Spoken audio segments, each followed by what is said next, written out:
ظلم کا عبرتناک انجام۔ ایک شخص پکار پکار کر کہہ رہا تھا، جو شخص مجھے دیکھے کسی پر ظلم نہ کرے۔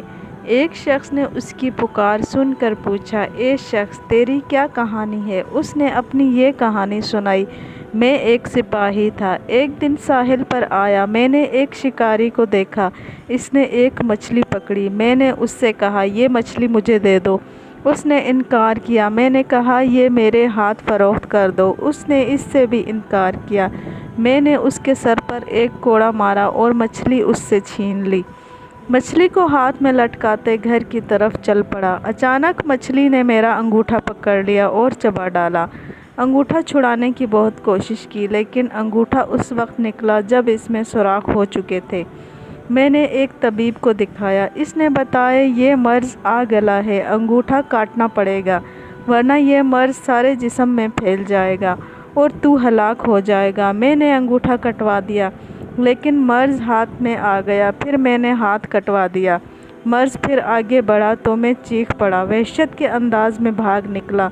جنگل میں ایک درخت کے نیچے مجھے نیند آ گئی۔ کسی نے خواب میں کہا، کب تو نے اپنے اعضاء ایک ایک کر کے کٹوائے گا، جس کا حق چھینا ہے لوٹا دے۔ اس وقت مجھے وہ مچھلی یاد آئی، میں فوراً ساحل پر پہنچا۔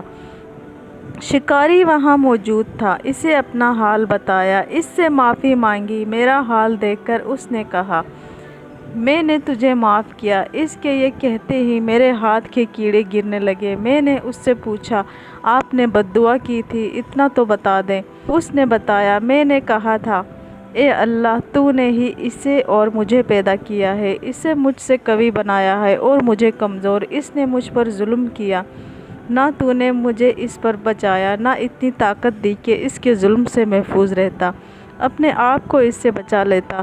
میں تجھ سے تیری اسی قدرت کے وسیلے سے سوال کرتا ہوں، جس سے تو نے اسے قوی کیا اور مجھے کمزور بنایا، اس شخص کو مخلوق کے لیے عبرت بنا دے۔ یہ بد دعا سنانے کے بعد اس نے کہا، لیکن اب میں محسوس کرتا ہوں تیرے ساتھ زیادتی ہوئی ہے، ایک مچھلی کی خاطر مجھے ایسی بد دعا نہیں کرنا چاہیے تھی، لہٰذا اب تو میری طرف سے یہ قبول کر لے اور اسے اپنے کام میں لا۔